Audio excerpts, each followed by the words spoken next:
Welcome to Expert Opinion, the branding business forum where leaders share their views, insights, and experiences from the world of B2B branding.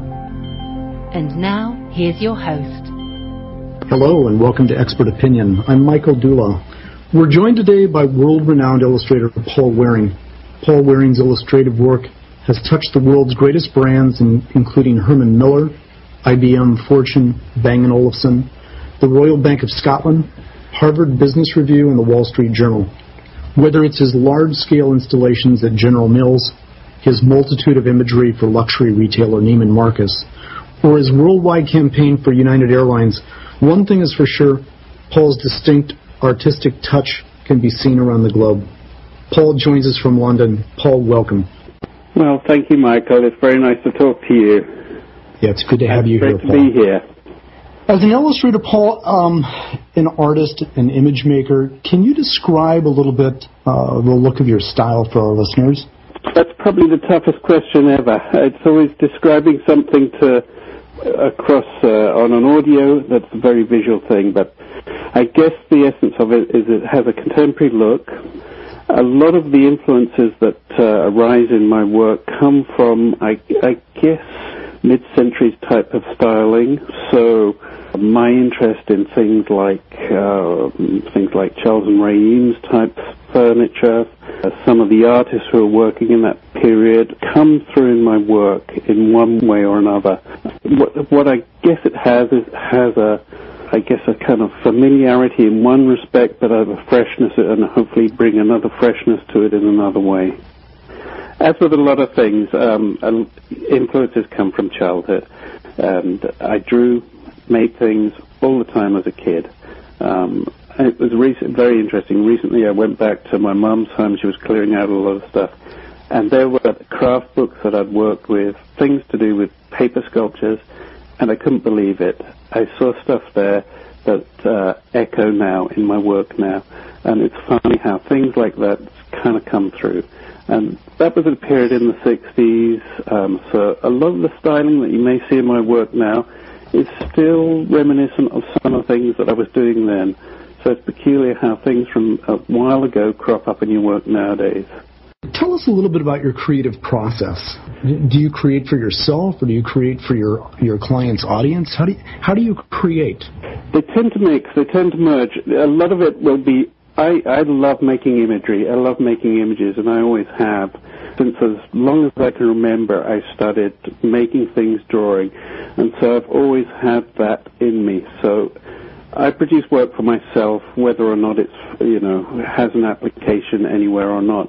But what is great is when you get work with a client who has a view and wants to harness your work and take it further forward. That way there's an interaction between the two. You can, they'll bring something towards what you do, and you'll add something to what they want to achieve. You talked a little bit about how you create for yourself. How does your mind think when it comes to reaching your client's audience to draw them in? Oh, that's, I guess it's, what you really want to do is, I listen a lot to what the client talks about at the initial briefing and where their position is and where they're moving in terms of taking their product or brand.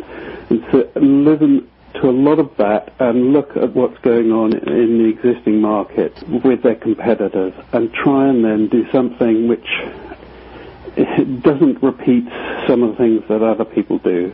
So they have their own distinct individual characteristic, and they tell the story that is relevant to their company, their history or their characteristics, and try and get across some of the essence of what the company or the product is about. Paul, do you spend a lot of time researching your clients, researching the background? It seems like there's a lot of learning. As much as possible. I also try and keep abreast of, a lot of current affairs, things that are happening, say, in retail, fashion, or anything like that.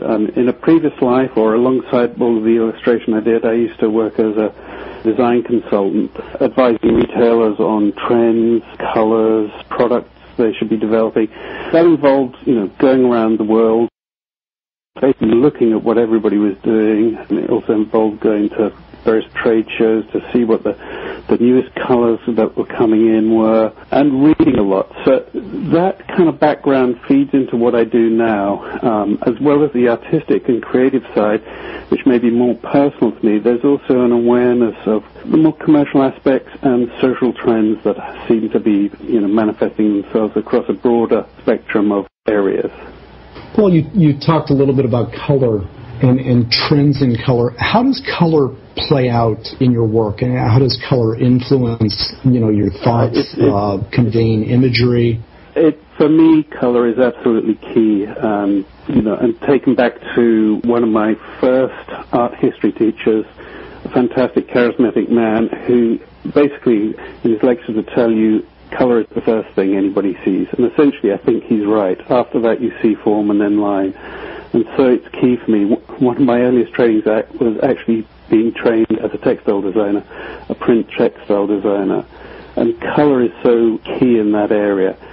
So the understanding that I think I learned and built up working within that area now feeds very much into what I do now in creating my imagery and illustrations. So it's one of the most wonderful things you can have. You can almost tell a story with color, and if the colors aren't right in something, it never quite works for some reason. If they're right, things fly on this thing.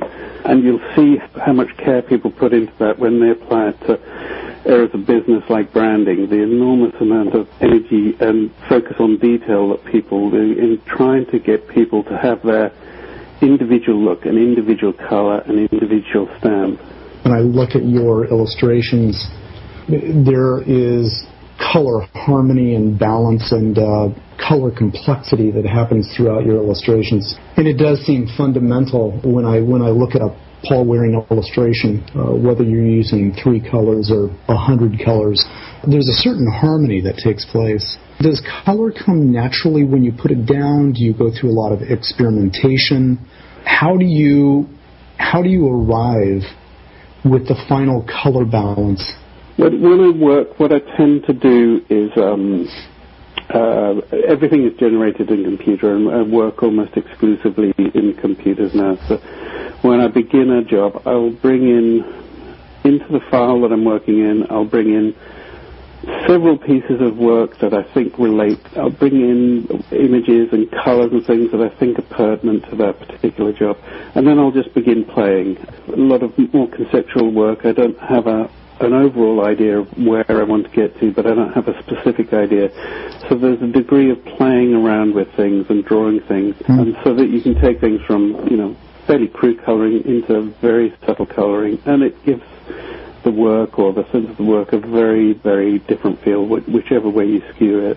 It's amazing to me the vastness of your work in terms of the application, whether it's on the side of a building, in an ad, whether it's digital up on a website. Your work is so vast in terms of its application. Paul, what different types of commissions are you getting from the corporate world? Well, I guess the probably some of the ones are what you expect. I've just completed a branding for a firm they're called barristers here in London, but they're essentially attorneys who argue your case in court. So just website and produce imagery for them for business-to-business advertising. Been working on a fairly highly produced coffee table book for a motor manufacturer on some of the aspects of the technology they're producing. Those are the types of things I've been working on most recently, but as you say, it can be very broad. I also work consistently with my brother, who is also a designer. We produce, at an almost opposite extreme, we produce things, leather wool installations, which are stitched and quilted leather wools. One of those earlier this year was just installed in a hotel in Portland. What's great is to get a bit of variety. I really enjoy that when you get different types of work and different applications. It's very exciting when that happens. Is there a difference between working with consumer brands and corporate brands? Sometimes there is. Sometimes things move, just because of the pace of things with retail brands, things move at a faster pace, or they have to be. So they're slightly more predetermined. Sometimes with corporate brands, and especially if some of the projects where you're building maybe a library and a corporate look, there's a slightly more organic growth or a development period in developing the look, and just partly because a lot of parties need to be involved in the decision making. Also, there aren't the pertinent deadlines that you might get if you're launching a product in a certain time at a certain point in the year.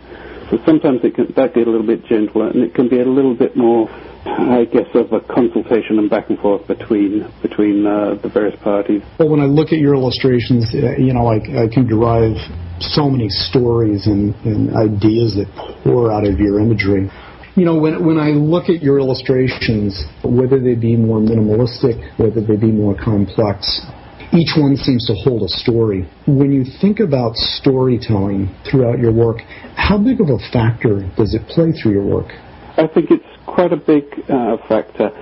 Not necessarily in a very sort of, I guess, straightforward type of narrative, almost like a storyboard, not necessarily like that. I certainly do work with clients where we'll do a resultant thing, and we did that with some of the work we recently did with Elsevier, where you got a sense of actions happening after doing one thing or another. But a lot of my work will involve layering of imagery, subtle patterns, and sometimes patterns which tell a story. And they might not be immediately obvious. For example, I had a great commission that was for Sinai Medical Center to develop a book promoting their child acute sickness ward. And in that we had a child being picked up, and within the child there was a repeat pattern of more and more child. So you got the sense that it was caring for children, and not just one child, but numerous children.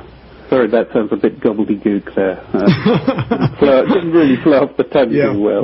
No, it's great. But that's the way, I guess that's the way I kind of like to tell stories. Yeah, well, there seem to be these beautiful motifs, that are told through your illustrations without words, and it's fantastic to see. Paul, I've gotten to know you and your work through our client Elsevier. Can you talk about your recent work for them? Well, what a fantastic job to begin with. It was a real pleasure working with everybody involved, and very challenging. It's not that often that a client will come to you and they want to base their whole look and brand around a lot of their handwriting or graphic handwriting that you produce. So it's fantastic in that respect. And then it's just fantastic. There's so much scope. They do so many interesting things that the scope for producing interesting imagery is amazing. One of the things that was especially nice with them about the job, or was interesting about the job, is they liked what your colleague drew termed as visual wit, that you would get the idea of a tree within a head that signified knowledge, but it was because it was to do with digital downloads. The tree's roots were then made out of a circuit board. Sounds slightly trite when you say it, but when it's illustrated in the right way, it can be beautiful. It can work so nicely and tell a story in a very succinct way. Visually rich, such a beautiful landscape of work. It was a great experience working with you on Elsevier and helping to re-image Elsevier. So as we talk about creativity and we talk about business branding, in your experience, what role does creativity play in the world of B2B, business branding? I think creativity everywhere is important, but especially in branding. Differentiate your company, get your company to tell its unique story, to have somebody come in with a creative spark to create it and add a creative idea of how you can do that, I think is so important. I think it's absolutely key. Without it, you're not innovative, and so it is absolutely one of the cornerstones, I would imagine. Paul, what a spark of brilliance you add with your beautiful style and your contributions as an artist. So, Paul, in your work and in daily life, who do you admire? Who gives you inspiration? Oh, gosh, there's so many. There are so many. I mean, there's so many different artists and people, broader fields than just the arts and design. It's difficult to name any. I did an interview the other day and people were asking me if I had any inspirational teachers. And there have been so many. One of the first ones was a chap called Gordon Kelsey, who taught me at the age of 16 and really inspired me. It just starts from there. I could go on. Family, friends. I love work. It's a lot of the time, the joy in a job is actually the people that you work with. And if you're working with either good clients and good agencies, good art directors, the job can fly and be amazing. So that can be inspiring in itself. but it's the normal people like Nelson Mandela, those kinds of people. Sure. Yeah. Tell me, how do people reach you? Well, you can Google me. You should come to my website. I have a fantastic agent in the States, Brendan Johnson. United Kingdom, I'm represented by the Central Illustration Agency. But if you type in my name, get the correct spelling, you should start seeing stuff of mine on my website. It should come up. So if anybody wants to get in touch, those are the routes to do it. Well, Paul, it's been exciting. It's been an honor to have you on the program. We appreciate your work, your energy, your beautiful style. Well, thank you very much, Michael. Thank you. Thank you, Paul. It's been a pleasure being on it.